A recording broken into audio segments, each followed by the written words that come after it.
வாழ்க குருவே துணை. இன்றைய இணையதள வகுப்பிற்கு வருகை புரிந்திருக்கும் அனைவரையும் திருவள்ளூர் மண்டல அனைத்து அறக்கட்டளைகளின் இணைய வழி ஊடகம் மூலமாக அன்போடு வரவேற்கிறோம். இதற்கு உறுதுணையாக இருந்த திருவள்ளூர் மண்டல தலைவர் பேராசிரியர் டி கிருஷ்ணமூர்த்தி ஐயா அவர்களுக்கும், திருவள்ளூர் ஜூம் இணைய ஒருங்கிணைப்பாளராக இருக்கும் பேராசிரியர் ராதாபிரகாஷ் ஐயா அவர்களுக்கும், இணைய ஊடகத்தை வழிநடத்தி கொண்டிருக்கும் பேராசிரியர் ஜம்புலிங்கம் ஐயா அவர்களுக்கும், இந்த இணைய வகுப்பிலே கலந்து கொண்டிருக்கும் மாணவர்கள் அனைவருக்கும் மற்றும் ஆசிரியர் பெருமக்கள், வீட்டலுவலர்கள் அனைவருக்கும் வணக்கம். இன்றைய வகுப்பு இனிதே துவங்குகிறது. இன்றைக்கு பாடம் இறைஞானமும் முழுமை பெறும் என்ற பாடத்துல அலகு 1ல 3வது பாடம்.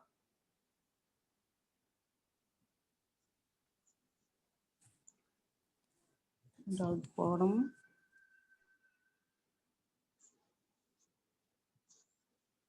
அந்த பாட பேர் என்னங்கய்யா? மெய்ப்பொருள் ஒன்றேங்கிற தலைப்புலமா? ஆமாங்க, மெய்ப்பொருள் ஒன்றே என்ற தலைப்புல 3வது பாடத்தை நமக்கு நடத்தி கொடுக்க இருப்பவர் பேராசிரியர் அருள்நிதி B.R. கோதண்டராமன் ஐயா அவர்கள். அவர்களை பற்றிய ஒரு சிறு அறிமுகம். ஐயா அவர்கள் 1996 மனவளக்கலையில தொண்டாற்றி கொண்டிருக்கிறார்கள். அவர் MA YHE யோகா முடித்திருக்கிறார்கள். பிஜி டிப்ளமோ அண்ணாமலை யூனிவர்சிட்டியில பிஜி டிப்ளமோவும் படிச்சிருக்கிறாரு. அவர் அசோக் லேலண்ட்ல 35 ஆண்டு காலம் பணியாற்றி ஓய்வு பெற்றிருக்கிறாரு. அடுத்தது அவர் வில்லிவாக்கம், பாபா நகர், ஆவடி, அம்பத்தூர், திருநின்றவூர் போன்ற இடங்களுக்கெல்லாம் சென்று மாணவர்களுக்கு அகத்தாய்வு மற்றும் வகுப்புகள், விஷன் மாணவர்களுக்கு வகுப்புகள் எடுத்து தொண்டாற்றி கொண்டிருக்கிறார். ஆவடி ஜெயகோபால் கரோடியா விவேகானந்தா மெட்ரிகுலேஷன் பள்ளியில 6ஆம் வகுப்பு, 8ஆம் வகுப்பு, 10ஆம் வகுப்பு மாணவர்களுக்கு ஓராண்டு காலம் அந்த பயிற்சிகள் அளித்து தொண்டாற்றியுள்ளார். அத்தகைய சிறப்பு மிக்க ஐயா அவர்களை இங்கே வகுப்பு எடுக்க திருவள்ளூர் மண்டல அறக்கட்டளைகளின் அனைத்து அன்பர்கள் சார்பாகவும் மாணவர்கள் சார்பாகவும் அன்போடு அழைக்கிறோம். வாழ்க வளம். வாழ்க வையகம், வாழ்க வையகம், வாழ்க வளமுடன். குரு புகழ் வாழ்க, குருவே துணை. திருவள்ளூர் மண்டலம் உலக சமுதாய சேவா சங்கம் அனைத்து அறக்கட்டளைகளின் சார்பாக பாரதிதாசன் பல்கலைக்கழக MSc 2ஆம் ஆண்டும் மற்றும் அட்வான்ஸ் டிப்ளமா 2ஆம் ஆண்டு ஜூம் இணைய வழி வகுப்பில் கலந்து சிறப்பித்துக் கொண்டிருக்கின்ற அனைத்து சான்றோர் பெருமக்களுக்கும், பேராசிரியர் பெருமக்களுக்கும், அருள்நிதியர்களுக்கும், பிரம்ம ஞானியர்களுக்கும், மாணவ மாணவியர்கள் அனைவருக்கும் மாலை வணக்கங்களை, நல்வாழ்த்துக்களையும் தெரிவித்துக் கொண்டு வாழ்க வளமுடன், வாழ்க வளமுடன், வாழ்க வளமுடன் என்று இன்றைய வகுப்பிற்கு செல்ல இருக்கிறோம். அன்பர்கள் அனைவரும் இப்பொழுது மெய்ப்பொருள் ஒன்றே என்ற பாடத்தில் இருந்து நாம பார்க்க இருக்கின்றோம்.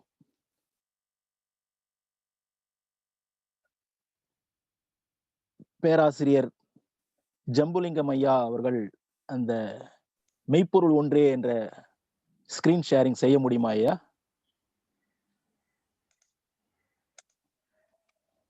ஐயா போட்டிருக்கோம் பாருங்கய்யா, நீங்க ஷேரிங் பண்ணுங்கய்யா, போட்டோ போடுங்கய்யா. எதுங்கய்யா? உங்ககிட்ட வரலீங்களா ஷேரிங்? ஷேரிங் வருதுங்கய்யா. நானே அதை ஷேர் பண்றேன், நீங்க ஷேர் பண்றீங்களா ஐயா? நீங்க போட்டா தாங்க ஐயா கரெக்டா வரும் அது. சரிங்க, சரிங்கய்யா. போடுங்கய்யா.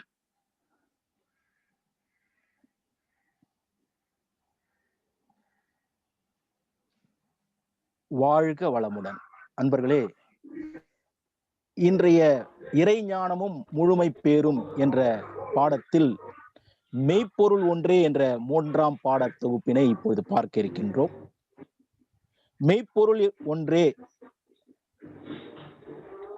என்ற தலைப்பு. மெய் என்றால் என்ன என்று பார்ப்போம். மெய் என்பதற்கு உண்மை என்றும் ஒரு பொருள் உண்டு. மேலும் உடம்பு என்றும் மெய்யை பற்றி குறிப்பிடுவார்கள். உடம்பிற்கும் மெய் என்றுதான் சொல்வார்கள். ஐயா ஆக மெய் என்று சொல்லுங்க ஐயா. ஒரு ஸ்லைடா போடுங்கய்யா. எல்லாம் ஐயா இது வந்து நான் ஸ்கிரீன்ஷாட்டா நான் எடுத்திருக்கிறேன் ஐயா. இது ஸ்கிரீன்ஷாட்ல இருந்து நான் பண்றேன். அதனால இது நான் அதுல இருந்து அனுப்புறேன் நானு. சரிங்கய்யா. அதுல இருந்து நான் பண்றேங்க ஐயா. மெய்ப்பொருள் ஒன்றே என்ற தலைப்பில் மெய் என்றால் என்ன என்று பார்க்கும் பொழுது, மெய் என்பதற்கு அர்த்தமாக உண்மை என்றும் அதை குறிப்பிடுவார்கள். மெய் என்பது உடம்பையும் குறிக்கும் என்று பார்க்கிறோம். அடுத்ததாக பொருள் என்றால் என்ன என்று பார்க்கும்போது அர்த்தம் என்றும் குறிப்பிடலாம். மீனிங் என்று சொல்வார்கள். மேலும் ஏதோ ஒரு பொருளையும் அது குறிக்கும். திங்ஸ் என்று ஆங்கிலத்தில் குறிப்பிடுவார்கள். ஆக மெய்ப்பொருள் ஒன்றே என்ற பாடத்தில் இப்பொழுது அந்த ஒன்றேதான் அனைத்துமாக தன்மாற்றம் அடைந்துள்ளது என்று வேதாத்திரியம் நமக்கு எடுத்துரைக்கிறது. அந்த மெய்ப்பொருள் ஒன்றேதான் தன்மாற்றம் அடைந்து வந்துள்ளது, செல்ஃப் டிரான்ஸ்பர்மேஷன் என்று குறிப்பிடுவார்கள். நாம் காணும் எல்லா தோற்றங்களுக்கும், இயக்கங்களுக்கும், விளைவுகளுக்கும் அந்த மெய்ப்பொருளேதான் மூல ஆற்றலாக இருக்கிறது. ஆக மெய்ப்பொருள் ஒன்றே என்ற கருத்தை பல ஞானிகள், மகான்கள் உணர்ந்துள்ளார்கள். அவர்கள் பல்வேறு கவிகள் மூலம் எடுத்துரைத்துள்ளார்கள்.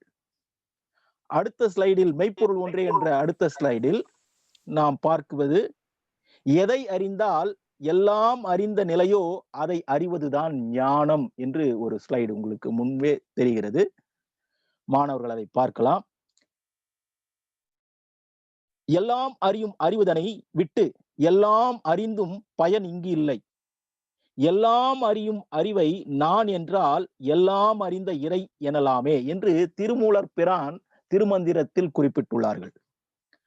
எல்லாம் அறியும் அறிவை நான் என்றால் எல்லாம் அறிந்த இறை எனலாமே. அப்போ அந்த அறிவு என்றால் அறி கூட்டல் ஊ.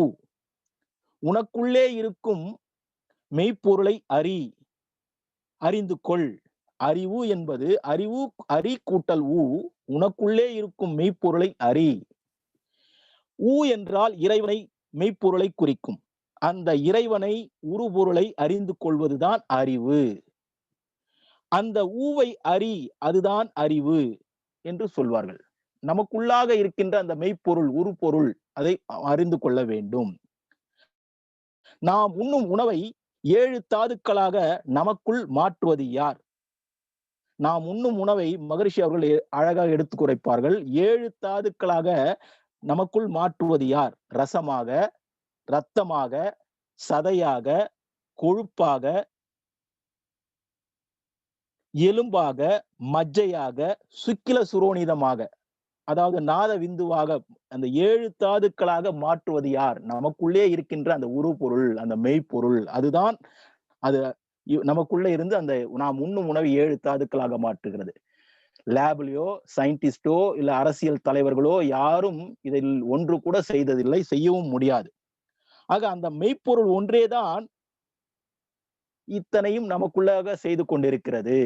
உள்ளிருந்தே அவன் அருள் செய்யாமல் ஒன்றும் நடப்பதில்லை என்றும் குறிப்பிடுவார்கள்.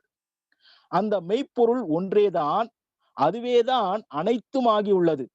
அதில் நானும் அதன் ஒரு பின்னம் தான் என்பதை நாம் அறிந்து கொள்ள வேண்டும். மெய்ப்பொருள் டோட்டாலிட்டி என்றால் நான் அதன் ஒரு பின்னம், பிராக்ஷன். மெய்ப்பொருளை கடல் என்று குறிப்பிட்டால் நான் அதன் ஒரு திவலை, ஒரு துளி. ஆக ஆறாம் அறிவு பெற்ற மனிதன் தன்னை அறிந்து கொள்ள வேண்டும். தன்னை அறிந்து அறிவில் முழுமை பெற வேண்டும். தான் யார், தனது மூலம் என்ன, நமது பிறவியின் நோக்கம் என்ன, என்பதை அறிந்து கொள்ள வேண்டும். அதை திருமூலரும் தன்னை அறிய தனக்கொரு கேடில்லை, தன்னை அறியாமல் தானே கெடுகின்றார் என்று குறிப்பிடுவார்கள். தன்னையே தான் அறிந்தபோது தன்னையே தான் அர்ச்சித்திருந்தானே என்றும் திருமூலர் குறிப்பிடுகிறார்கள். தன்னை அறிய தனக்கொரு கேடில்லை, தன்னை அறியாமல் தானே கெடுகின்றார். தன்னையே தான் அறிந்த போது தன்னையே தான் அர்ச்சித்திருந்தானே என்று குறிப்பிடுவார்கள். நமக்குள் இருக்கும் அந்த மெய்ப்பொருளை உணராத வரையில் நாம் இந்த உடம்பை, மெய்யை, காயமே இது பொய்யடா, வெறும் காற்றடைத்த பையடா என்று இருந்தோம். நமக்குள் இருக்கின்ற அந்த மெய்ப்பொருளை உணராத வரையில் நாம் இந்த உடம்பை, மெய்யை, காயமே இது பொய்யடா, வெறும் காற்றடைத்த பையடா என்று இருந்தோம். மேலும் ஊனுக்குள் நீ நின்று உலாவினதை நாம் காணாமல் நான் என்று நலமறிந்தேன், அழிந்தேன் பூரணமே என்று பட்டினத்தடிகளும் குறிப்பிடுவார்கள். நமக்குள் இருக்கும் மெய்ப்பொருளை உணர்ந்து விட்டால், நமக்குள் இருக்கும் அந்த மெய்ப்பொருளை உணர்ந்து விட்டால் உடம்பார் அழியின் உயிரார் அழிவர், திடம்பட மெய் ஞானம் சேரவும் மாட்டார், உடம்பினை முன்னம் இழுக்கென்றிருந்தேன், உடம்பினுள்ளே உருபொருள் கண்டேன், உடம்பினை யானிருந்து ஓம்புகின்றேனே என்று திருமூலரும் திருமந்திரத்தில் குறிப்பிடுவார்கள். ஆக முன்னாடி நம்ம உடம்பை காயமே இது பொய்யடா என்று இருந்தோம். உடம்புக்குள்ளே உருபொருளை ஆசான் அருட்தந்தை யோகிராஜ் வேதாத்ரி மகரிஷி அவர்கள் நமக்கு உணர்த்தி விட்டார்கள். மெய் உணர்கல்வி, அதன் மூலம் நாம் தீட்சை பெற்று உள்ளுணர்வாக நமது மெய்ப்பொருளை உணர்ந்த போது உடம்பினுள்ளே உருபொருளை கண்டேன், உடம்பினை யான் இருந்து ஓம்புகின்றேனே என்று பார்ப்போம். அதற்குத்தான் மகரிஷி அவர்கள் நமக்கு எளிய முறை உடற்பயிற்சிகளையும், காயகல்ப பயிற்சிகளையும், அகத்தாய்வு பயிற்சிகளையும் எல்லாம் அருட்தந்தை வேதாத்ரி மகரிஷி அவர்கள் எளிய முறையில் வடிவமைத்து சிம்பிளிஃபைடு குண்டலினி யோகமாக நமக்கு அளித்துள்ளார்கள். அந்த மெய்ப்பொருளை பற்றிய அறிவு, அதுதான் முழுமையான அறிவாகும். மெய்ப்பொருளை பற்றி ஆராய்ந்து அறிவதற்கு 6வது அறிவால், 6th சென்ஸால் மட்டும்தான் முடியும். அந்த 6வது அறிவு மனிதர்களுக்கு எல்லோருக்கும் உண்டு. இருந்தாலும் அது உறக்கத்தில், மயக்கத்தில் இருக்கிறது. எல்லோரும் 6 அறிவு பெற்ற மனிதர்கள் தான். ஆனாலும் சுடர் விளக்கே ஆனாலும் தூண்டுகோல் அவசியம் அல்லவா? நமது அறிவை தூண்டிவிட நமக்கு குருவும் அவசியமே. குதம்பை சித்தர் அவர்கள் குறிப்பிடுகிறார்கள், இங்கே நீங்கள் ஸ்லைடில் பார்க்கலாம். வெட்டவெளி தன்னை மெய்யென்றிருப்போருக்கு பட்டயம் ஏதுக்கடி குதம்பாய் என்று குதம்பை சித்தர் அவர்கள் குறிப்பிடுகிறார்கள்.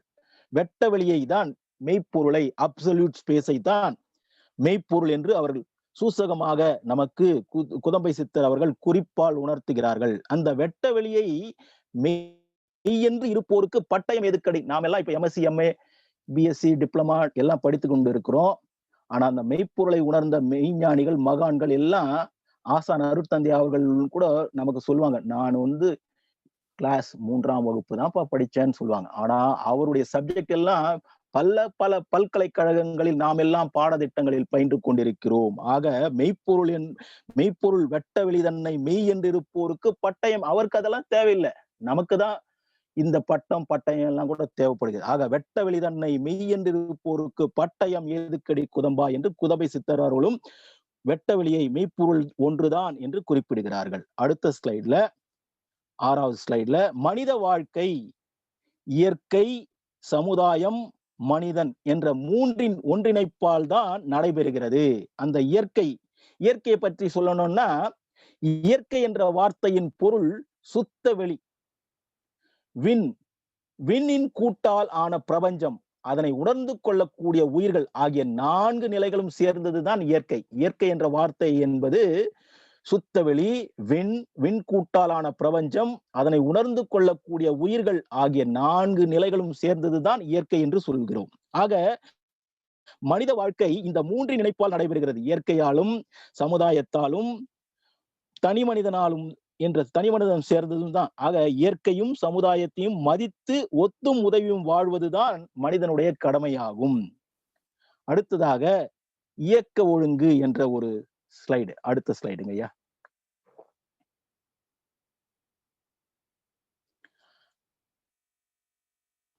இயக்க ஒழுங்கு 4 வகை என்று குறிப்பிடுவார்கள். அவை இருப்பு நிலை, ஆற்றல் களம், தோற்ற நிலை, உணர்வு நிலை என்று இயக்க ஒழுங்கு 4 வகையாக குறிப்பிடுகிறார்கள்.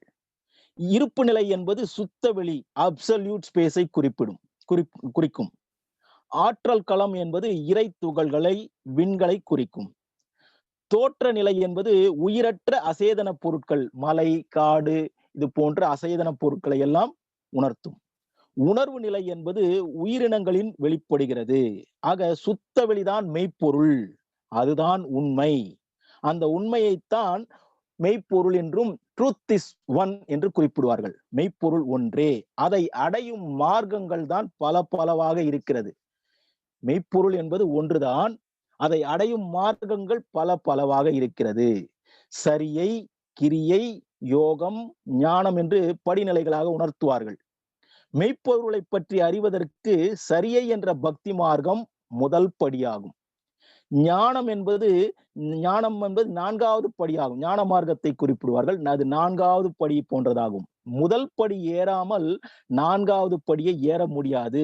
ஏறினால் அது சிரமமாக இருக்கும், தடிக்கு விழ வேண்டியதுதான். ஆக படிப்படியாக முன்னேறிதான் ஞானம் பெற வேண்டும். அதற்குதான் சரியை, கிரியை, யோகம், ஞானம் என்று வைத்தார்கள். ஆக ஞான மார்க்கத்திற்கு முன்னாடி இருக்கிற யோக மார்க்கம் என்ற படியை பற்றி இப்பொழுது நாம் பார்ப்போம். ஐயா, ஸ்லைடு கொஞ்சம் மாத்துங்க ஐயா. இயக்க ஒழுங்கு என்பதை 4 வகைகளை இருப்பு நிலை என்று பார்த்தோம்.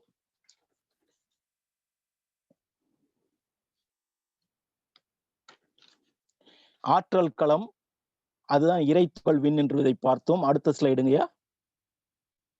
தோற்ற நிலை மாஸ், உயிரற்ற பொருட்கள், அசேதன பொருட்கள்.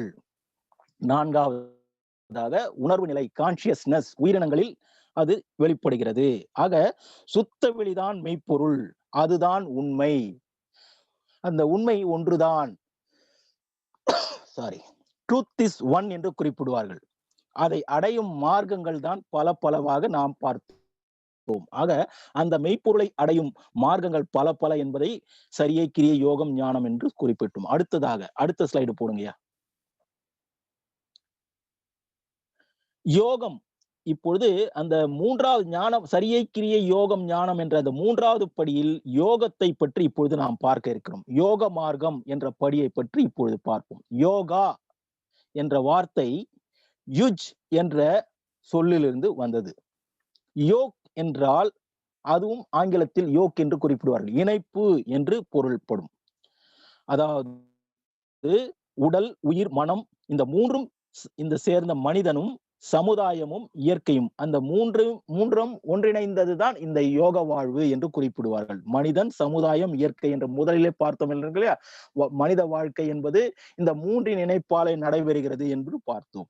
அந்த யோகா என்பதற்கு உடலுக்கும் உயிருக்கும் இனிமை காத்தல், அதாவது இயற்கை, சமுதாயம், மனிதன் என்ற 3 இணைப்பால் தான் நாம் மனித வாழ்க்கை நடைபெறுகிறது என்று முன்னமே பார்த்தோம்.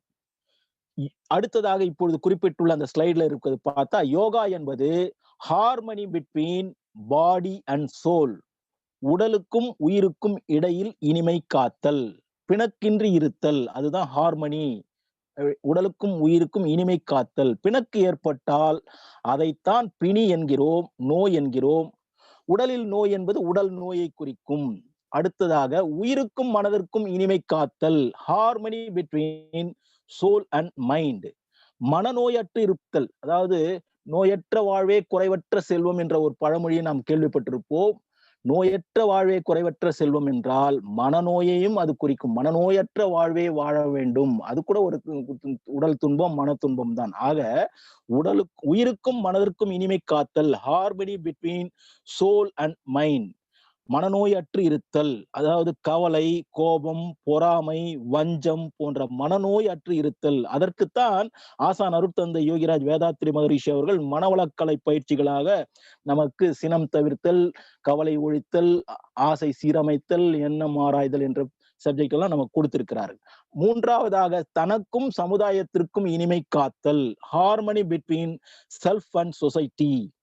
நாம் மனிதனாக இந்த சமுதாயத்தில் தான் நான் வாழ்ந்து கொண்டிருக்கிறோம். தனிமரமாக வாழ முடியாது, தனி மனிதனாக வாழ முடியாது. தனிமரம் தோப்பாகாது என்று குறிப்பிடுவார்கள். நாம் சமுதாயத்தில் ஓர் அங்கம். ஆக தனக்கும் சமுதாயத்திற்கும் இடையே இனிமை காத்தல் வேண்டும். 4வதாக தனக்கும் இயற்கைக்கும் இனிமை காத்தல், harmony between self and nature. இயற்கையும் நானும் வேறல்ல என்பதை உணர்ந்த போது அவனில்தான் நீ, உன்னில் அவன் என்று ஆசான் அருட்தந்தை அவர்களும் கவியில் குறிப்பிடுவார்கள். ஆக இயற்கைக்கு முரண்படாமல் வாழ்வதுதான் சிறப்பு. இயற்கைக்கு முரண்படும் போது ஏற்படுவதுதான் வாழ்க்கை சிக்கல்கள், பிணக்குகள், கவலைகள், துன்பங்கள் அனைத்தும். ஆக இயற்கைக்கும் தனக்கும் இனிமை காத்தல் தான் யோக வாழ்வு என்று குறிப்பிடுவார்கள். அதாவது யோகா என்று குறிப்பிடும் போது யோகக்காரன் அவனுக்கு என்னப்பா, அவன் எல்லா யோகக்காரன் பாவன் அப்படின்னு சொல்லி பேச்சு வழக்குல சொல்லுவாங்க. எல்லா வளமும் நலமும் பெற்றவனைத்தான் யோகக்காரன் என்று சொல்வார். யோகக்காரன் என்று யோகா பயிலுகின்ற மனவள கலைஞனை தான் அது குறிக்கும். ஆக யோகா என்பது இந்த 4 வழிகளில் இனிமை காத்தலாகும் என்பதை பார்க்கிறோம். அடுத்ததாக அடுத்த ஸ்லைடுங்கய்யா. இறை ஞானம் முழுமை பெறும் என்ற ஸ்லைட்ல இப்போ நம்ம பார்த்துட்டு இருக்கிறோம். சுத்தவெளி, இறை துகள், விண்கள். அதாவது இறைநிலையே தன்னிருக்கத்தால் இறை துகள்களாகி, சூழ்ந்தழுத்தத்தால் விண்ணாகி, விண்ணின் சேர்க்கைக்கு ஏற்ப பஞ்சபூதங்களாகி, உயிரினங்களாகி, மனிதனாகவும் திகழ்கிறது. அதான் இறைநிலையே தான் தன்னிருக்க சூழ்ந்தழுத்தத்தால் இறை துகள்களாகி, விண்ணாகி, விண்களின் சேர்க்கைக்கு ஏற்ப பஞ்சபூதங்களாகி, உயிரினங்களாகி, மனிதனாகவும் திகழ்கிறது. ஆக ஒன்றிலிருந்து ஒன்றாக வந்த சீரான இம்மாற்றங்களைத்தான் தன்மாற்றம் என்று நாம் சொல்கிறோம். ஆக சுத்த வெளியே அனைத்துமானது, அனைத்துமாக தன்மாற்றம் அடைந்துள்ளது என்பதைத்தான் இந்த ஸ்லைடு மூலம் நம்ம பார்க்கிறோம். அடுத்த ஸ்லைடுங்களை போடுங்கய்யா. உயிரற்ற பொருட்கள், உயிரினங்கள், மனிதன். அந்த சுத்த வெளியிலிருந்து வந்ததுதான் நமது மூலம். ஆரிஜின் என்ன என்று பார்த்தால் படிப்படியாக பின்னோக்கி சென்று கொண்டே இருந்தால் ஹை ஸ்டோரி ஹிஸ்டரி என்று சொல்வார்கள். மனிதனின் சரித்திரம் என்ன என்றால், நமது பூர்வீகம் என்ன என்று பார்த்தால், நமது மூலம் என்ன என்று பார்த்தால், சுத்த வெளியிலிருந்துதான் நாம் பரிணாமத்தால தன்மாற்றத்தால வந்து அடைந்திருக்கிறோம். அதுவேதான் நாமவும் வந்திருக்கிறோம் என்பதை தான் நாம் இதை உணர்த்துகிறது. அடுத்த ஸ்லைடுங்கய்யா. இப்பொழுது விஞ்ஞானம். ஆசான் அருட்தந்தை அவர்கள் அழகாக குறிப்பிடுவார்கள். விண்ணை அறிந்த ஞானம் தான் விஞ்ஞானம், விண்ணை பற்றிய ஞானம் தான் விஞ்ஞானம் என்று குறிப்பிடுவார்கள்.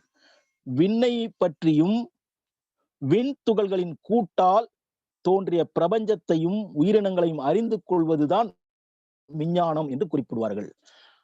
அடுத்த ஸ்லைட்ல அஞ்ஞானம் அறிவினது ஆரம்ப நிலையாகும். ஆசான் அருட்தந்தையுடைய கவிகளில் அஞ்ஞானம் அறிவினது ஆரம்ப நிலையாகும். அஞ்ஞானி சொல்லுவாங்க, எதுவுமே தெரியாது, பாமரனாக இருக்கிறோம் பாத்தீங்களா, அது அறிவின் ஆரம்ப நிலையை குறிக்கிறது. விஞ்ஞானமோ அறிவின் வேக நிலையை குறிப்பிடுகிறது. மெய்ஞானம், மெய்ப்பொருளை பற்றிய ஞானம் அறிவதனின் பூரணமாகும், முழுமை பேறு என்று குறிப்பிடுவார்கள். மெய்ஞானம் அறிவதனின் பூரணமாகும்.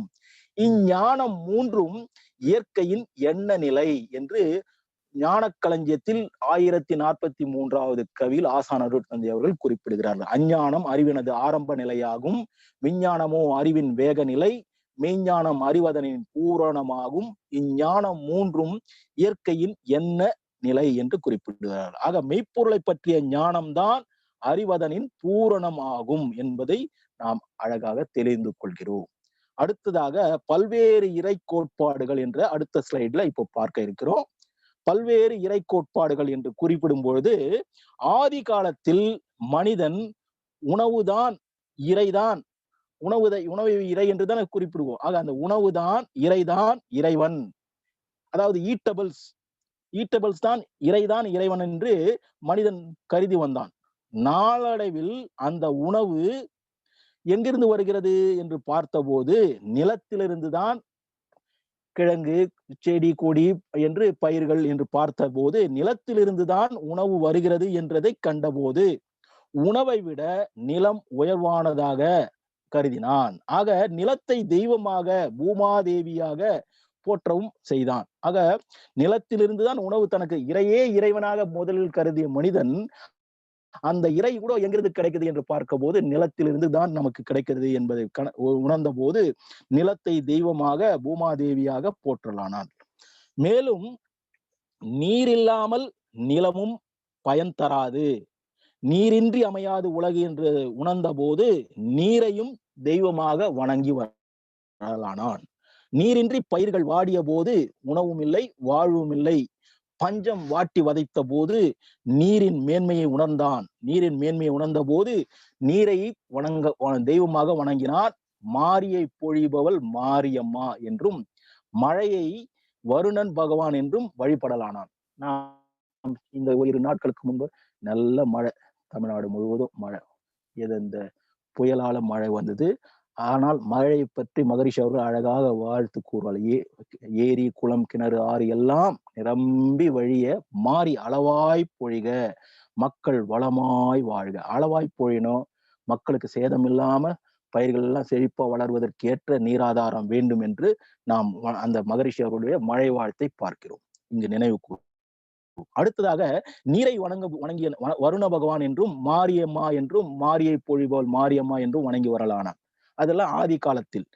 மேலும் அந்த நீர், சூரியன் இல்லை என்றால் நீரும் ஆவியாகி மேகமாகி மழையாக பொழிய முடியாது என்று கருதிய போது சூரியனை அக்னி பகவான் என்றும் வழிபடலானான். நெருப்பையே தெய்வமாக அக்னி தெய்வம் என்று வணங்கி போற்றலானான். ஆக பல்லாயிரம் தலைமுறைகள், இதெல்லாம் ஆல் ஆஃப் ஏ சடன் நடக்கல. பல்லாயிரம் ஜெனரேஷன்ஸ் தலைமுறைகள் சென்ற பின்னர் காற்றின் மதிப்பையும் உணர்ந்தான். உயிர் வாழ்வதற்கு மூச்சு காற்று மிக மிக முக்கியம் என்று உணர்ந்த போது காற்றையும் கடவுளாக கருதி வழிபடலானான். எப்படி என்றால் வாயு பகவான் என்று வணங்கலானான். காற்று இல்லைன்னா வாழ முடியுமா, சுவாசிக்க இல்லைன்னா முடியுமா, இருக்க முடியாது என்று கருதி வழிபடினான். காற்று எப்படி உருவானது என்று அறிந்த போது அது விண் என்ற ஆகாசத்தின் சேர்க்கையால் உண்டாயிற்று என்று உணர்ந்த போது ஆகாயத்தையும் கடவுளாக வழிபடலானான். மேலும் பல பல தலைமுறைகள் கடந்து சிந்தனையில் சிறந்த போது சுத்த வெளியே தெய்வம், அதுவே முழு முதற் பொருள் என்று கண்டு அறிந்தான். அந்த சுத்த வெளிதான் தெய்வம் என்பதை உணர்வதற்கு பல தலைமுறைகளாக அறிவில் வளர்ச்சி பெற்று முழுமை பெற்று உணர்ந்த போதுதான் சுத்த வெளியே தெய்வம், மெய்ப்பொருளே தெய்வம் என்று உணர்ந்தான். ஆக உணவுதான் இறைதான் இறைவன் என்று கருதிய ஆதி மனிதன் ஈட்டபிள்ஸ் தான் இறைவன் என்று தொடங்கிய அறிவு நிலை பயணம் படிப்படியாக உயர்ந்த போது ஈட் என்பதே கிரேட் ஆகி காட் இஸ் கிரேட் என்ற உண்மையை உணர்ந்தான். ஈட் என்பதே கிரேட்டாக மாறிவிட்டது. காட் இஸ் கிரேட் என்ற உண்மையை உணர்ந்தான். ஆக சுத்த வெளிதான் பிரம்மம் என்று உணராதவர்களுக்கு உணர்த்த பிரம்மா என்ற ஒரு குறிப்பு தந்தார்கள். பிரம்மாண்டமானது எதுவோ அதுவே பிரம்மா என்று அந்த குறிப்பால் உணர்த்தினார்கள். இறைநிலையின் தரம் 4 என்பதைத்தான் நான்முக தெய்வம், நான்முக கடவுள் பிரம்மா என்றும் குறிப்பிட்டுள்ளார்கள். அந்த தரம் 4 பற்றி வேதாத்திரியம் குறிப்பிடும் பொழுது வற்றாயிருப்பு, பேராற்றல், பேரறிவு, காலம் என்ற 4 முகனுக்கு 4 தலைகளை வைத்து உணராதவர்களுக்கு உணர்த்துவதற்காக அவ்வாறு குறிப்பு தந்தார்கள். ஆனால் உண்மை பொருளை மெய்ப்பொருளை உணர்ந்த ஆசான் அருட்தந்தை அவர்கள் மெய்யாகவே அதனுடைய விளக்கத்தை வற்றாயிருப்பாக இருக்கிறது அந்த சுத்த வெளி, பேராற்றல் வாய்ந்தது, பேரறிவு வாய்ந்தது, காலம் என்ற 4 இணைந்ததுதான் என்ற ஒரு குறிப்பாக கவியை கொடுத்திருக்கிறார். வற்றாயிருப்பு, பேராற்றல், பேரறிவு, காலம் எனும் வளம் 4 ஒன்றிணைந்த பெருவெளியே தெய்வமாம். வற்றாத இந்4 விண்முதல் 5பூதங்கள், வான்கோள்கள், உலகம், உயிரினம், ஓரறிவு முதல் 6ஆம். வற்றாது பெருகி வரும் பிரபஞ்சத்தின் வளர்ச்சியே தன்மாற்றம். வந்தவை அனைத்திலும் சீரியக்கம், இயல்பூக்கம். வற்றாது பெருகும் பேரண்டத்தில் உயிரினத்தில் வழுவாத செயல் விளைவு நீதியே கூறுதலறம் உண்மை என்று ஞான களஞ்சியத்தில் 1720வது கவியில் ஆசான் அருட்தந்தை அவர்கள் இந்த பிரம்மாண்டமான நான்முகனுக்கு வற்றாயிருப்பு, பேராற்றல், பேரறிவு, காலம் என்பதை உணர்த்தி நமக்கு சிறப்பித்துள்ளார்கள். அடுத்ததாக ஒரு பொருளே ஒரே பொருளே எல்லாமாக இருப்பது, இந்த ஸ்லைட்ல நம்ம பார்ப்பது அத்வைத தத்துவத்தை குறிப்பிடுகிறது. அதாவது அத்வைதம், துவைதம், விசிஷ்டாத்வைதம் என்ற 3 தத்துவங்களை சொல்வார்கள். அதாவது ஒரே பொருளே மெய்ப்பொருள் ஒன்றே என்பதைத்தான் அனைத்துமாக எல்லாமுமாக இருக்கிறது என்பதை விளக்கிடும் தத்துவம் தான் அத்வைத தத்துவமாகும். ஒரே மெய்ப்பொருள் தான் அனைத்துமாக ஆனது என்பதை குறிப்பிடுது. அனைத்துமாக இருப்பதும் அதே சுத்தவெளிதான் மெய்ப்பொருள் தான் என்பதை அத்வைத தத்துவம் குறிப்பிடுகிறது. இறைநிலை தனியாகவும் மனிதன் தனியாகவும் எடுத்துரைப்பது துவைத பாவம் என்று குறிப்பிடுவார்கள். விசிஷ்டாத்வைதம் என்பது இறைநிலைக்கும் மனிதனுக்கும் உள்ள ப்ராசஸை எடுத்துரைப்பது விசேஷ அத்வைதத்தை தான் விசிஷ்டாத்வைதம் என்று குறிப்பிடுவார்கள். இங்கு மலர்ச்சி பெற்ற இயக்க நிலையில் சத்து சித்து ஆகாசமாக இருப்பது சைவ சித்தாந்த நெறி என்று குறிப்பிடுகிறார்கள்.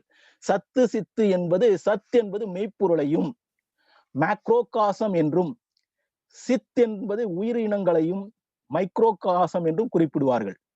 சத்து சித்து என்பது அந்த சத்து என்பது மெய்ப்பொருள், சத் என்றால் மெய்ப்பொருள், உண்மை பொருள். மேக்ரோகாசம் அது மேக்ரோ மிகப்பெரியது, பிரம்மாண்டமானது.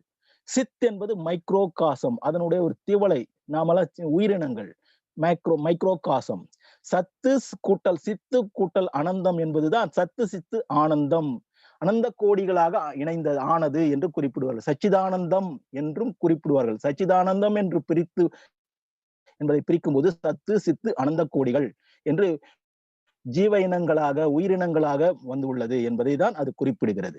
ஆக உலகில் வாழும் அனைவரும் ஒரே மூலத்திலிருந்து, ஆதி மூலத்திலிருந்து வந்தவர்கள் தான் என்ற கருத்து பரவியது. எல்லோரும் சமம் என்ற, ஒருவருக்கொருவர் ஒத்தும் உதவியும் வாழ வேண்டும் என்ற அடிப்படையில் தான் சமயம், சம கூட்டல் இயம் தான் சமயங்கள் தோன்றியது என்பதை பார்க்கிறோம்.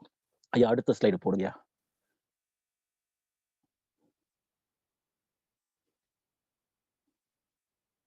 ஆக பொருள் அல்லவற்றை பொருள் என்று உணரும் மருளானா மானா பிறப்பு என்ற அற்புதமான திருக்குறள், 35வது குறள். நாம மெய்ப்பொருளை பத்தி பார்த்துட்டு இருக்கிறோம். மெய்ப்பொருள் ஒன்றே என்று பார்க்கிறோம். ஆனால் நாம் காணும் தோற்ற பொருட்களை எல்லாம் பொருள் பொருள் என்று குறிப்பிட்டு கொண்டிருக்கிறோம். நாம் வாழ்வதற்கு பொருளை சேர்த்து கொண்டிருக்கிறோம். வாழும் வாழ்க்கைக்கு பொருள் வேண்டுமல்லவா, அதாவது அர்த்தம் வேண்டுமல்லவா, நாம் வாழ்வதிலும் அர்த்தம் வேண்டும் என்று குறிப்பிடுவார்கள். அதே போல எது மெய்ப்பொருள் என்பதை உணர வேண்டும். பொருள் அல்லாத அனைத்தையும் பொருள் என்று சேர்த்து கொண்டே இருப்பதால் பயனில்லை. மெய்ப்பொருளை உணர்வதேதான் நமது வாழ்வின் நோக்கம், முழுமை பேறு அடையும் வழி என்று குறிப்பிடுவார்கள். அதாவது பொருள் அல்லாதவற்றையெல்லாம் பொருள் பொருள் என்று குறித்து அதை சேர்ப்பதிலேயே நாட்டம் கொண்டு வாழ்வை முடித்து கொண்டு போவதல்ல நமது பிறவியின் நோக்கம். ஆக மெய்ப்பொருளை உணர்ந்து கொள்வதுதான் நமது நோக்கம். பொருள் அல்லவற்றை பொருள் என்று உணரும் மருளானா மானா பிறப்பு, மயக்க பிறப்பு. மருளில் இருக்கிறார்கள், இருட்டில் இருக்கிறார்கள், மாயையில் சிக்கி இருக்கிற மனிதர்கள் எல்லாம் இந்த பொருள் வயப்பட்ட வாழ்க்கையை வாழ்ந்து கொண்டிருக்கிறார்கள் என்பதை தான் இந்த திருக்குறள் கூறுகிறது. மேலும் எப்பொருள் எத்தன்மையத்து ஆயினும் அப்பொருள் மெய்ப்பொருள் காண்பதுதான் அறிவு. நமக்கு 6வது அறிவு இறைநிலை கொடுத்திருக்கிறது. அந்த 6வது அறிவில் எப்பொருள் எதுவாக இருந்தாலும் அதனுடைய ஆரிஜின், அதனுடைய தோற்றம், அதனுடைய மூலம் என்ன என்பதை உணர்ந்து கொள்வதுதான் அறிவின் சிறப்பு என்று குறிப்பிடுகிறார்கள். எப்பொருள் எத்தன்மையத்து ஆயினும் அப்பொருளின் மெய்ப்பொருள் காண்பதுதான் அறிவு. அதைத்தான் தன்மாற்றம் என்று நமது முன்பிறவி முன்னாடி என்ன என்று பார்க்கும்போது, மூலம் என்ன என்று பார்க்கும்போது இறைநிலையிலிருந்துதான் அனைவரும் வந்திருக்கிறோம். அனைத்து தோற்ற பொருட்களும் இறைநிலைதான் என்பதை உணர்ந்து கொள்ள வேண்டும் என்பதுதான் இங்கு நாம் உணர்ந்து கொள்கிறோம். அடுத்த ஸ்லைடு போடுங்கய்யா. இந்து சமயத்தில் 6 பிரிவுகள், இங்க சைவம், சாக்தம், வைணவம், சௌரம், கானபத்தியம், கௌமாரம் என்று 6 பிரிவுகள் இந்து சமயத்தில் உள்ளது. அதாவது பரிணாம வளர்ச்சியை கொண்டு சமயங்கள் 6 பிரிவுகளாக தோன்றியது. அவைதான் சைவம், சாக்தம், வைணவம், சௌரம், கானபத்தியம், கௌமாரம். சைவ சமயத்தில் நிலையை சிவலிங்கமாக, பிற உயிர்களுக்கு துன்பம் தராது வாழ்தல் என்று அன்பும் கருணையுடன் வாழ்தல் நெறியை கடைபிடித்து வாழ்ந்தார்கள் சைவ நெறியை பின்பற்றியவர்கள். அடுத்த ஸ்லைட்ல அது நீங்க பார்க்க முடியும். சைவ சமயத்தில் இருப்பு நிலையை சிவலிங்கமாக, பிற உயிர்களுக்கு துன்பம் தராது வாழ்தல், அன்பும் கருணையுடன் வாழ்தல் நெறியை கடைபிடித்ததுதான் சைவ சமயம். இங்கு பார்க்கலாம், அந்த ஸ்லைட்ல உங்களுக்கு குறிப்பிட்டுள்ளார்கள். அனைத்துக்கும் உட்பொருளானது அன்பும் கருணையும் கொண்டு துன்பம் தராது வாழ்தல் தான் சைவ சமய நெறியை பின்பற்றியவர்கள் கடைபிடித்த ஒழுகிய பண்பாகும். அடுத்ததாக சாக்த சமயத்தில் சக்தியை வழிபடு தெய்வமாக வழிபட்டார்கள். சாக்த சமயம் போடுங்கயா. சுத்த வெளியின் இயக்க நிலை விண், சக்தி, அணு முதல் அண்டங்கள். சாக்த சமயத்தில் சக்தியை வழிபடு தெய்வமாக வழிபட்டனர். சுத்த வெளியின் இயக்க நிலை விண், அதுதான் அணு முதல் அண்டங்கள், உயிரினங்கள் அனைத்தும். ஆக அனைத்துமே சக்தியின் அம்சம்தான். இயக்க நிலையில் அது சக்தி தான், சக்தியின் வெளிப்பாடுதான் சாக்த சமயமாக உருவானது. அடுத்ததாக வைணவ சமயம் என்பதை பார்க்கிறோம். அதாவது வைணவ சமயத்தில் விண்ணின் சுழற்சியை குறிக்கும் வகையிலும், அதனால் ஏற்படும் ஒளியை, சப்தத்தை குறிக்கும் வகையில் சுழற்சிக்கு சக்கரமும் ஒரு கையிலும், சப்தம் ஒளிக்கு சங்கு ஒரு கையிலும் ஏந்திய மகாவிஷ்ணுவை வழிபட்டு வரலானார்கள். ஆக உருவகப்படுத்தி வழிபட்டார்கள் வைணவ சமயத்தில் என்று பார்க்கிறோம். அடுத்ததாக சௌர சமயம். சௌர சமயம் உயிரினங்களின் தோற்றம், வளர்ச்சி, அழிவு ஆகியவற்றுக்கு காரணமான சூரியனை, ஒளியை, வெளிச்சத்தை, வெப்பத்தை தரும் சூரியனை ஆதித்ய கடவுளாக கொண்டாடினார்கள்.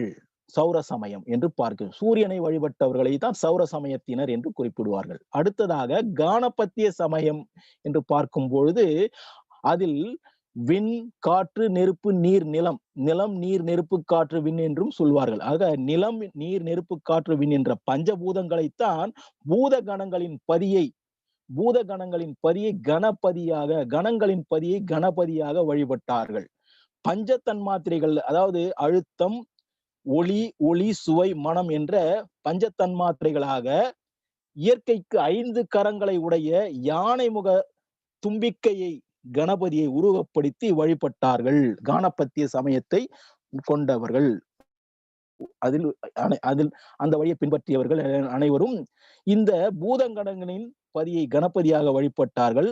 அந்த பஞ்சதன் மாத்திரைகள் தான் அழுத்தம், ஒளி, ஒளி, சுவை, மனம் என்று பார்க்கிறோம். ஆக இயற்கைக்கு 5 கரங்களை உடைய யானை முக தும்பிக்கை கணபதியை உருவப்படுத்தி வழிபட்டார்கள். அடுத்ததாக கௌமார சமயம் என்பது பஞ்ச தன்மாத்திரைகளோடு மனம் என்ற மைண்ட் என்பதையும் 6 நிகழ்ச்சிகளை 6 முகங்களாக கொண்டு 6 முக கந்தனை கௌமார சமயம், குமரக்கடவுளை வழிபடலானார்கள். ஆக காந்தத்தின் 6 சிறப்பு இயக்க நிலைகளை தான் 6 முக தெய்வமாக வழிபட்டவர்கள் கௌமார சமயத்தினர் என்று பார்க்கிறோம். ஆக இந்த 6 சமயங்களும் இயற்கையின் பரிணாம நிலைகளில் ஒன்றையோ மற்றும் முழுமையையோ விளங்கி கொண்டு காலத்தால் இவை ஒன்றோடு ஒன்று இணைந்து கலந்து விட்டது என்றே நாம் குறிப்பிடலாம். ஆக 6 சமயங்கள் என்னென்ன சமயங்கள்? சைவம், சாக்தம், வைணவம், கௌமாரம், சௌரவம், கானபத்தியம், கௌமாரம் என்ற 6 சமயங்களும் ஒன்று கடைசியில் காலத்தால் ஒன்றோடு ஒன்று இணைந்து கலந்து விட்டது என்றே பார்க்கிறோம். அடுத்ததாக கடவுளை உணர்ந்தவர்கள் கூறிய வாழ்க்கை நெறியே அவரவர்களது பெயர்களால் மதங்களாக மாறியது என்று குறிப்பிடுவார்கள். ஜீசஸ் கிரைஸ்ட் அவர்கள், இயேசுநாதர் அவர்களுடைய பெயராலே கிறிஸ்துவ சமயம், கிறிஸ்துவ மதம் உருவானது, கிறிஸ்டியானிட்டி என்று குறிப்பிடுவார்கள். புத்தர், புத்த மதம், அவருடைய பெயரால் புத்த மதம். ஜைனர், மகாவீரர் பெயரால் ஜைன மதம். முகமது நபிகள் நாயகம் அவரின் பெயரால் இஸ்லாமிய மதம். ஆதிசங்கரின் பெயரால் இந்து சமயம் என்று ஒவ்வொரு கடவுளை உணர்ந்தவர்கள் கூறிய வாழ்க்கை நெறியே தான் அவர்களை போற்றக்கூடிய வகையில் அவர்களின் பெயர்களால் அது மதங்களாக மாறியது என்று பார்க்கிறோம். ஆக ஜீசஸ் கிறிஸ்ட் அவர்களின் பெயரால் கிறிஸ்துவ மதம் தோன்றியது. அவர் கூறுவது பரமண்டலத்தில் இருக்கும் பிதாவே என்று பிரபஞ்சத்திற்கு தந்தையாக உள்ள சுத்தவெளியை தெய்வமாக வணங்குகின்றனர். கடவுளின் ஆட்சி உனக்குள்ளே இருக்கிறது என்பதை தான் இயேசுபிரான் குறிப்பிட்டார்கள். The kingdom of God is within you என்பது இயேசுநாதரின் கூற்றாகும். இதே கருத்தை தான் திருமூலர் அவர்களும் வானுக்குள் ஈசனை தேடும் மருளர்கள், அடுத்த ஸ்லைட்ல இருக்கும், வானுக்குள் ஈசனை தேடும் மருளர்கள், ஊனுக்குள் ஈசன் ஒளிந்திருந்தானே என்று கூறுகிறார் திருமூலர் பிரான். The kingdom of God is within you என்று இயேசுநாதரின் கூற்றை ஒட்டியே இந்த கருத்தை தான் திருமூலரும் குறிப்பிடுகிறார்கள். வானுக்குள் ஈசனை தேடும் மருளர்கள், ஊனுக்குள் ஈசன் ஒளிந்திருந்தானே என்று குறிப்பிடுகிறார். அடுத்ததாக இஸ்லாமிய சமயத்தை பற்றி பார்க்கும் பொழுது, இஸ்லாமிய சமயம் அல்லாஹ் அல்லாஹ், நீ இல்லாத இடமே இல்லை, நீதானே உலகின் எல்லை என்று குறிப்பிடுவார்கள் இஸ்லாமிய சமூகத்தினர்.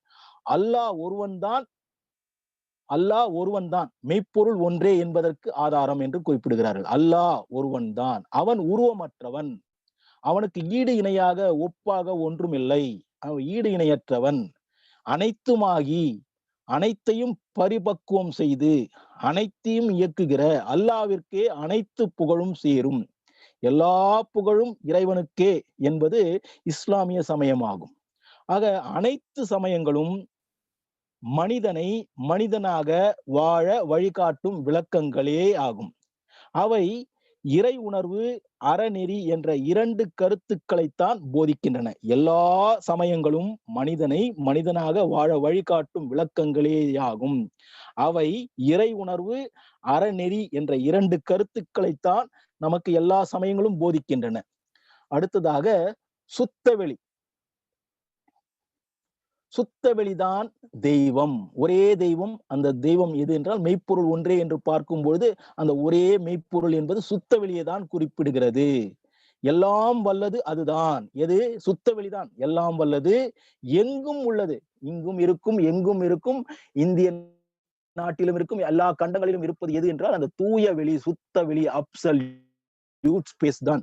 ஆக எல்லாம் வல்லது, எங்கும் உள்ளது, எல்லாம் அறிந்தது, எல்லாமும் ஆனது எது என்று பார்த்தால் அதுதான் சுத்தவெளி.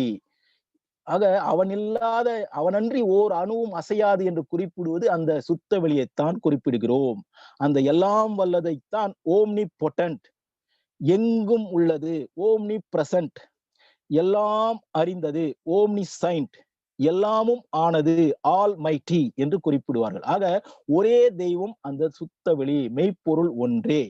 சுத்தவெளியை ஆதிசங்கரர் பிரம்மம் என்றார்கள், இயேசுநாதர் தந்தை என்று குறிப்பிட்டார்கள், நபிகள் நாயகம் அல்லாஹ் என்று குறிப்பிட்டார்கள், மகாத்மா காந்தி, நமது தேசத்தந்தை மகாத்மா காந்தியடிகள் சத்தியம், சத்தியமேவ ஜெயதே என்று குறிப்பிடுவார்கள், மெய், உண்மை என்று குறிப்பிடுகிறார்கள்.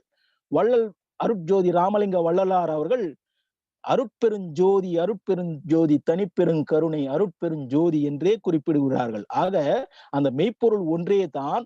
அதைத்தான் பல மதிப்பு மிக்க வார்த்தைகளால் இந்த மகான்கள் எல்லோரும் குறிப்பிட்டுள்ளார்கள் என்பதை பார்க்கிறோம். மேலும் ஒரு துளி நீரை நாம் யாரும் உருவாக்க முடியாது. நாம் அன்றாடம் நம்ம தாகத்தை தீர்ப்பதற்காக தண்ணீரை பருகுகிறோம் அல்லவா? அந்த ஒரு துளி தண்ணீரை, நீரை நாம் யாராவது உருவாக்கி இருக்கிறோமா? நாம யாரும் உருவாக்க முடியாது. ஆனால் அந்த தண்ணீருக்கு பல பல புது புது பெயர்களை நாம் வைத்து குறிப்பிடுகிறோம் அல்லவா? நாம் பேச்சு வழக்கில் பார்க்கலாம். தண்ணீர் என்று தமிழ் மொழியிலும், வெள்ளம் என்று மலையாள மொழியிலும், நீலு என்று தெலுங்கு மொழியிலும், பாணி என்று இந்தி மொழியிலும், வாட்டர் என்று ஆங்கில மொழியிலும், ஜலம் என்று சமஸ்கிருத மொழியிலும், பல பல மொழிகளில் பல்வேறு, அதே ஒரே தண்ணீரை தான் இவை அனைத்தும் குறிப்பிடுகிறது. அவரவர்கள் அறிந்த பேச்சில், மொழியில், அவர்களுக்கு தெரிந்த பெயர்களில் அழைக்கிறோம். ஆக ஒரே பொருளை, மெய்ப்பொருளை பற்றி நாம் இவ்வாறு பல பெயர்கள் கொடுத்து அழைக்கிறோம் என்பதற்கு இது ஒரு உதாரணமாக பார்க்கிறோம். அதை போலவே மெய்ப்பொருள் ஒன்று தான், அது சுத்தவெளி. அந்த மெய்ப்பொருள் சுத்தவெளியை வெவ்வேறு விதமாக பெயரிட்டு வழங்கி வருகிறோம். சட்டிப்பானைகள் பல பலவாக இருந்தாலும் அதன் மூலப்பொருட்கள் மண் என்ற ஒன்றே தான். சைஸ் வேற மாதிரி இருக்கும், ஷேப் வேற மாதிரி இருக்கும். குயவர் செய்வது குடமாக இருக்கலாம், சட்டியாக இருக்கலாம், பானையாக இருக்கலாம். ஆனால் அதன் மூலப்பொருள் மண் ஒன்றுதான், களிமண் என்று சொல்லுவாங்க. அந்த மூலப்பொருள் மண் ஒன்றுதான். அது போலவே மேலும் உதாரணமாக சொல்ல போனால் தங்க ஆபரணங்கள் நாம் பெண்மணிகள் அணிந்து கொள்வார்கள் அல்லவா? வளையலாக, கம்மலாக, ஜிமிக்கியாக, நெக்லஸாக என்று பலவித ஆபரணங்களை தங்கத்தால் செய்து அணிந்து கொள்கிறார்கள். அது வடிவங்கள் தான். கழுத்தில் அணிவது கழுத்தணி, கைகளில் அணிவது வளையல் என்று மாறுகிறது, வளையலாக மாறுகிறது. ஆனால் அதன் மூலப்பொருள் தங்கம் ஒன்றேதான் என்பதை நாம் அறிந்து கொள்கிறோம். மேலும் உதாரணம் குறிப்பிட வேண்டும் என்றால், பசுக்கள் பல பல நிறமுடையவாக இருக்கிறது. ஒரே மாதிரியா எல்லா பசுவும் இருக்கிறது? எத்தனையோ கலர்ல இருக்குது. பார்க்கிற போது எத்தனையோ மச்சமாக இருக்கும், ஒவ்வொரு இடத்துல ஒவ்வொரு கலரா இருக்கும். ஆக பசுக்கள் பல பல நிறமுடையவாக இருந்தாலும் அவை தரும் பாலின் நிறம் வெண்மைதான், ஒன்றேதானே. ஆக இதுதான் ஜீவாத்மாக்கள் பல பலவாக ஆனாலும் இறைநிலை பரமாத்மா ஒன்றேதான் என்பதை நாம் அறிந்து கொள்ள இருக்கிறோம். ஆக அது ஜீவாத்மாக்கள் பல பலவானாலும் பரமாத்மா ஒன்றே, மெய்ப்பொருள் ஒன்றே தான் என்பதை உணர்ந்து கொள்கிறோம். அந்த ஒரே இறைவனைத்தான் நாம் பல பெயர்களை வைத்து அழைத்துக் கொண்டிருக்கிறோம். ஏக் பிரபு கி அநேக நாம் என்று இந்தி மொழியிலும் குறிப்பிடுவார்கள். ஏக் பிரபு, பிரபு என்பது இறைவனை குறிக்கிறது. ஏக் பிரபு கி அநேக நாம் என்று குறிப்பிடுவார்கள். ஆக அதையேத்தான் இன்னொரு மகான் குறிப்பிடும் போது சப்கா மாலிக் ஏக் ஹை என்று இன்னொரு மகான் குறிப்பிடுகிறார்கள். நம் அனைவருக்கும் மாலிக், சப்கா மாலிக் ஏக் ஹை என்று சொல்வார்கள். நமக்கெல்லாம் எஜமானன், தலைவன் ஒருவன் தான், அந்த மெய்ப்பொருள் ஒருவன் ஒன்றே தான் அது என்று குறிப்பிடுகிறார். அது எதை குறிப்பிடுகிறது என்றால் அந்த சுத்த வெளியைத்தான் குறிப்பிடுகிறார்கள் என்று பார்க்கிறோம். அடுத்த ஸ்லைடு போடுங்கய்யா. இப்பொழுது நாம் பார்க்கின்ற ஸ்லைட்ல வைணவ பெரியார்கள் பெரும்பாழ் என்று குறிப்பிடுகிறார்கள். அந்த வைணவ பெரியார் குறிப்பிட்டது என்ன என்றால், சூழ்ந்து அகன்று ஆழ்ந்து உயர்ந்த முடிவில் பெரும் பாழேயோ, சூழ்ந்ததனில் பெரிய அரண் மலர் சோதியோ சோதியேயோ, சூழ்ந்ததனில் பெரிய சுடர் ஞான இன்பமோ, சூழ்ந்ததனில் பெரிய என்னவா வர சூழ்ந்தாயோ என்று குறிப்பிடுகிறார்கள். வைணவ பெரியார் சூழ்ந்து அகன்று ஆழ்ந்து உயர்ந்த முடிவில் பெரும் பாழேயோ, ஒன்றுமில்லாத ஒன்றுதான் அந்த தூய வெளி. அது ஏதாவது இருக்கிறதா? ஒன்றுமே இல்லை. சூழ்ந்து அனைத்தையும் சூழ்ந்து அகன்று ஆழ்ந்து உயர்ந்து முடிவில் அது பாத்தீங்கன்னா ஒண்ணும் இல்லாத ஒன்று, ஜீரோ என்று கூட சொல்லுவாங்க, பூஜ்யம் என்று சொல்லுவாங்க. ஆக சூழ்ந்ததனில் பெரிய அரண் மலர் சோதியேயோ, சூழ்ந்ததனில் பெரிய அரண் மலர் சோதியேயோ, சூழ்ந்ததனில் பெரிய சுடர் ஞான இன்பமோ. அதை உணர்ந்த போது பெரிய இன்பம், பேரின்பம் கிடைக்கிறது. பேரின்பத்தில் திளைத்தார்கள் அல்லவா. சூழ்ந்ததனில் பெரிய என்னவா வர சூழ்ந்தாயோ என்று குறிப்பிடுகிறார் வைணவ பெரியார். மேலும் நன்றாய் ஞானம் கடந்து போய் நல் இந்திரியம் எல்லாம் ஈர்த்து ஒன்றாய் கிடந்த அரும் பெரும் பாழ் என்று குறிப்பிடுகிறார்கள் சுத்த வெளியை. நன்றாய் ஞானம் கடந்து போய் நல் இந்திரியம் எல்லாம் ஈர்த்து ஒன்றாய் கிடந்த அரும் பெரும் பாழ் ஓப்பியில் அதனை உணர்ந்து உணர்ந்து சென்று ஆங்கு இன்பத் துன்பங்கள் செற்று கலைந்து பசையற்றால் அன்றே அப்போதே வீடு, அதுவே வீடு வீடாமே. அந்த வீடு பேரு மோட்சம், முக்தி என்பது அந்த மெய்ப்பொருளை உணர்ந்த போது அதுவே ஆக சமம், ஆதிக்கு சமமாக மெய்ப்பொருளும் நாமும் இணைவதுதான் துரியாதித்ய தவத்தில் ஆசான் அருட்தந்தை அவர்கள் நமக்கு அற்புதமாக நம்மோடு இணைத்துள்ளார்கள். அந்த இறைநிலையோடு எண்ணத்தை கலக்கவிட்டு ஏற்படும் அமைதியிலே விழிப்பாய் நிற்க நிறைநிலையே தானாக உணர்வதாகும். நித்தம் நித்தம் உடலில் உயிர் இயங்கும் மட்டும் உறைந்து உறைந்து இந்நிலையில் பழகி கொள்ள உலக இன்பங்களிலே அளவு கிட்டும். கரை நீங்கி அறிவு மெய்ப்பொருளாய் நிற்கும், கரைந்து போம் தன்முனைப்பு காணும் தெய்வம் என்று குறிப்பிடுகிறார்கள் நமது ஆசான் அருட்தந்தை அவர்கள். ஆக வைணவ பெரியார் அவர்கள் பெரும்பாழ் என்று சுத்த வெளியை குறிப்பிட்டார்கள். திருமூலர் ஈசன் என்று சொன்னார்கள். வானுக்குள் ஈசனை தேடும் மருளர்கால் ஊனுக்குள் விழுந்திருந்தானே என்று குறிப்பிடுவதைத்தான் திருமூலர் ஈசன் என்று அந்த சுத்த வெளியை குறிப்பிடுகிறார்கள். தாயுமானவர் என்பவர் எதையும் தடுக்காது தட்டாது இருப்பதைத்தான் அந்த சுத்த வெளியை குறிப்பிடுகிறார்கள்.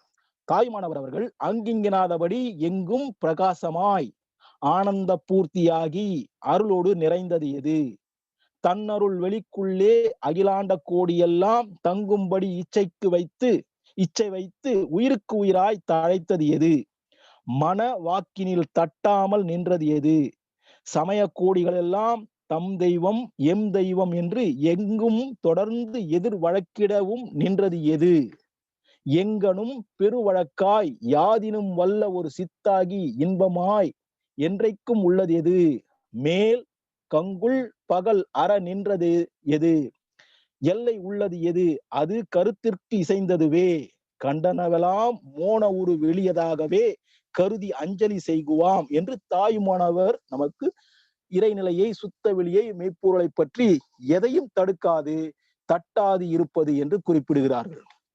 சுத்த வெளி மனவாக்கினில் தட்டாது தடுக்காது, அதுதான் மோனவெளி என்றும் குறிப்பிடுகிறார்கள்.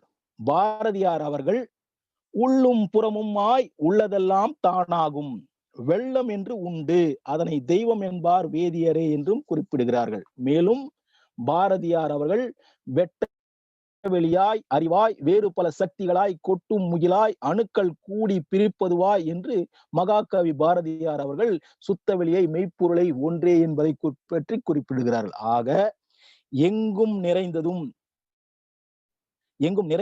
இறைந்தும் கிடப்பது அந்த சுத்தவெளித்தான். அது எங்கும் எதிலும் ஊடுருவி பாயக்கூடியது என்று ஆசான் அருட்தந்தை அவர்கள் நமக்கு தெளிவாக விளக்குகிறார்கள். அதாவது அதை பாய்ம பொருள் என்று குறிப்பிடுவார்கள் நமது ஆசான் அருட்தந்தை அவர்கள். மைட்டி டிவைன் ஃப்ளூயிட் என்று குறிப்பிடுவார்கள். பாய்ம பொருள், தெய்வீக பாய்ம பொருள், மைட்டி டிவைன் ஃப்ளூயிட். அது எங்கும் எதிலும் ஊடுருவி பாயக்கூடியது எது என்றால் அது சுத்தவெளிதான். அது பெனட்ரேட்டிவ் என்று குறிப்பிடுவார்கள். அதை தன்னுள் அனைத்தையும் ஊடுருவ அனுமதிப்பது. பெனட்ரேட்டிவ், அனைத்தையும் தன்னுள் ஊடுருவ அனுமதிப்பது என்று ஆசான் அருட்தந்தை வேதாத்ரி மகரிஷி அவர்கள் நமக்கு அழகாக எடுத்துரைக்கிறார்கள்.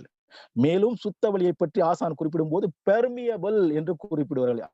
அனைத்தையும் தன்னுள் ஊடுருவ அனுமதிக்கும் சுத்தவெளி, இடம் கொடுப்பது அந்த சுத்த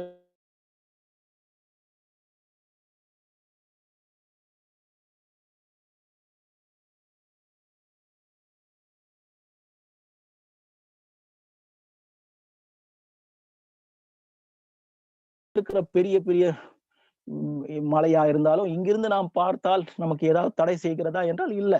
சுத்தவெளி எதையும் தடுக்காது, தடை செய்யாது, தடையற்றது, தட்டாது, தடுக்காது. ஆக ஹைலி டிரான்ஸ்பரண்ட் என்று மகரிஷி அவர்கள் குறிப்பிடுவார்கள். அது ஹைலி டிரான்ஸ்பரண்ட், சுத்தவெளி என்பது ஹைலி டிரான்ஸ்பரண்ட். அதற்கு எல்லையே இல்லை என்று குறிப்பிடுவார்கள் ஆசான் அவர்கள். No boundary at all. அதற்கு எல்லையற்றது. அந்த நபிகள் நாயகம் சொன்னது போல அல்லாஹ் அல்லாஹ் நீ இல்லாத இடமே இல்லை என்று குறிப்பிட்டது போல அது எல்லையே இல்லை, அதற்கு நிகரையாக எதுவும் இல்லை என்று குறிப்பிடுவார். அவன் ஒருவனே தான் அனைத்துமாக இருக்கிறது என்பது சுத்தவெளியை தான், மெய்ப்பொருளை தான் குறிப்பிட்டது. No boundary at all. மேலும் அது இன்ஃபைனைட் என்று குறிப்பிடுவார்கள். அதற்கு எல்லை இல்லை, அது அளவில் மிக பெரியது, பேராற்றல் உள்ளது. மேலும் சுத்தவெளி டார்க் என்று குறிப்பிடுவார்கள் ஆசான் அவர்கள். இருட்டு என்று குறிப்பிடுவார்கள். ஆக மெய்ப்பொருள் ஒன்றே ஒன்றுதான், அது சுத்தவெளி. மகரிஷி அவர்கள் குறிப்பிடும்போது அது சுத்தவெளி ஒன்றே ஒன்றுதான், சிங்குலர். அது நம் புலன்களுக்கு புலப்படாதது, இம்பர்செப்டபிள் என்று குறிப்பிடுவார்கள். நம் புலன்களுக்கு அது புலப்படாதது மெய்ப்பொருள் சுத்தவெளி. அது அழிவற்றது, நிரந்தரமானது. மகரிஷி அவர்கள் குறிப்பிடும் போது எவர் லாஸ்டிங் என்று குறிப்பிடுவார்கள். மேலும் அது பூரணமானது என்று அது குறைவுபடாதது என்பதைத்தான் பூரணமானது. அட்சயம், ஷயம் என்றால் குறையும், அட்சயம் என்றால் குறைவுபடாதது, அதாவது வற்றாயிருப்பு என்று குறிப்பிடுவார்கள். குறைவுபடாது, வற்றாயிருப்பு. மேலும் சுத்தவெளி என்பது அரூபமானது, எங்கும் நீக்கமர நிறைந்தது இருப்பதும் அந்த சுத்தவெளிதான். மேலும் சுத்தவெளி அன்பும் கருணையும் உடையது, இறைநிலைக்கு அன்பும் கருணையும் உள்ளது, அனைத்தடக்கமானது.